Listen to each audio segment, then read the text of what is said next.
नमस्कार दोस्तों, मैं आज एक चीज़ कहना चाहता हूँ यार कि ख़ास करके बिहार में, ख़ास करके बिहार के गाँव में जितना भ्रष्टाचार होता है उतना कहीं नहीं होता है। यहाँ पे अगर आपको सरकारी नौकरी किसी को मिल जाता है ना, तो वो अपने को प्रधानमंत्री से नीचे नहीं समझता है। जैसे कि आप पीछे देखिए, लाइट जो है वो रोज़ 10 बजे काटता है, शाम के 5 बजे देता है। यानी 10 बजे से लेकर के 5 बजे तक लाइट नहीं रहता है। फिर 5 बजे दे देगा और 5 से 6 रहेगा, और फिर 6 बजे से लेकर 9 बजे तक लाइट नहीं रहेगा। फिर 9 बजे लाइट आएगा, 12 बजे तक रहेगा, फिर 12 बजे से कटेगा 2 बजे तक, और फिर 2 बजे से लेकर के फिर 6 बजे तक देगा। तो मिला जुला के मेरा कहने का मतलब यही है। आप देख सकते हो पीछे, अगर मैं झूठ बोल रहा हूँ, देखो जल रहा है। तो इस तरह की जो बिजली विभाग के अफसर बन जाते हैं, या तो ये आरक्षण लेके बने होंगे या चाहे कैसे भी बने, तो इस तरह के अफसर अगर मान के चलो उत्तर प्रदेश में होते तो इनका क्या हाल होता। अभी तक तो इन पे एक्शन लिया गया होता। आज बिहार में खास करके गांव में हर विभाग में, चाहे वो डॉक्टर हो, चाहे वो हॉस्पिटल का कोई विभाग हो, हर जगह भ्रष्टाचार हो रहा है, करप्शन हो रहा है, जनता का शोषण हो रहा है बिहार में खास करके। लेकिन हमारी बिहार सरकार इतनी कमज़ोर है, इतनी कमज़ोर है, पोलियो मार चुका है कि वो कुछ नहीं कर सकती ऐसे लोगों का। जुड़ चुकी है बीजेपी से, लेकिन अभी भी डरी डरी रहती है। किससे? तेजमुल्ले से डरी हुई है कि कहीं कुछ कर ना दे। अरे भाई, यदमुल्लों से डरने की क्या ज़रूरत है नीतीश बाबू? कोई एक्शन तो लो। देखो यूपी वाले बाबा किस तरह से एक्शन ले रहे हैं, देखो तो एमपी में यादव जी किस तरह से एक्शन ले रहे हैं, और जहाँ जहाँ पे भी बीजेपी की सरकार है कैसे एक्शन लेती है फटाफट। वहाँ की पुलिस व्यवस्था देख लो गुजरात की। लेकिन यहाँ पे बिहार में आपने बिहार को क्या किया? ना पुलिस व्यवस्था अच्छा है, ना किसी पे कोई कानूनी कार्रवाई होती है, गरीब रिपोर्ट नहीं लिखा सकता। इतना ज़्यादा अगर शोषण होगा तो भाई जाएंगे कहाँ? खास करके ब्राह्मणों के ऊपर।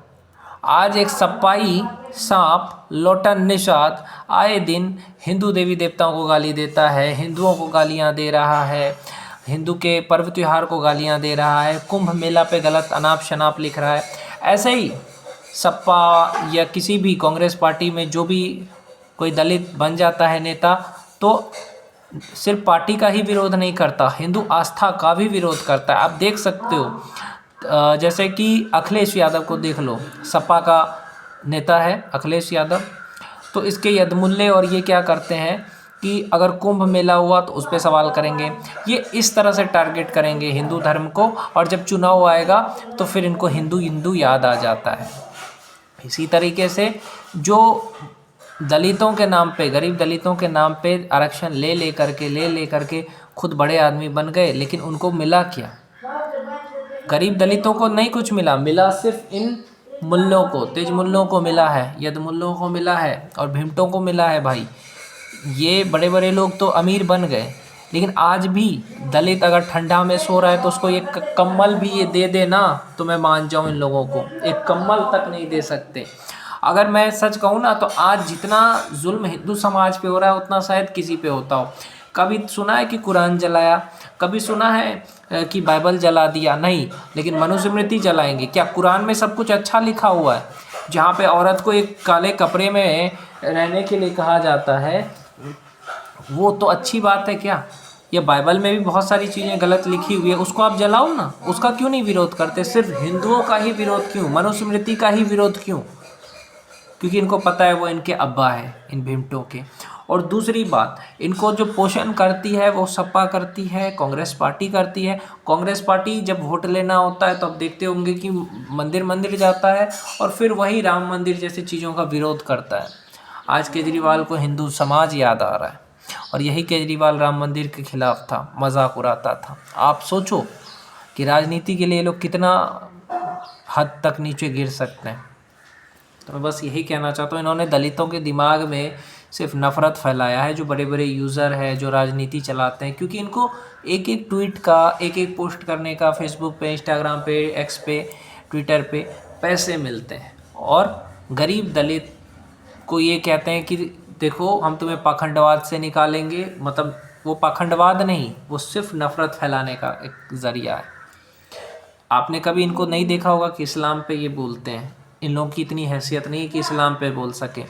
ये सिर्फ और सिर्फ हिंदू धर्म को टारगेट करेंगे। जहाँ पे मान के चलो ये कुछ बन जाए, सरकारी अफसर बन जाए, अगर कोई भीमटा सरकारी विभाग में चला जाए, तो सिर्फ और सिर्फ ब्राह्मणों का और हिंदुओं का शोषण करेगा। ये मैं लिख के दे सकता हूँ। क्यों? क्योंकि नफरत है दिमाग में। मान के चलो कोई जेई बन गया बिजली विभाग का और ब्राह्मण का गांव है, वो काट के रखेगा लाइट को। क्यों काट के रखेगा पता है? कि ब्राह्मणों को सताने के लिए। ऐसे ही मेरे गांव में आप देख रहे हो ना, एक दलित कोई जेई इंजीनियर है, वो ब्राह्मण का पूरा गांव है, यहाँ 80% ब्राह्मण है, पूरा लाइट काट के रखता है सुबह से शाम तक, पावर दिखाता है। तो ये अगर बड़ी पोस्ट पे चले जाए ना, तो ये सिर्फ और सिर्फ हिंदुओं को नीचा दिखाएंगे, ब्राह्मणों को नीचा दिखाएंगे। हमें कहते हैं मनुवादी, जातिवादी, लेकिन सबसे ज़्यादा अभी जाति कौन फैला रहा है?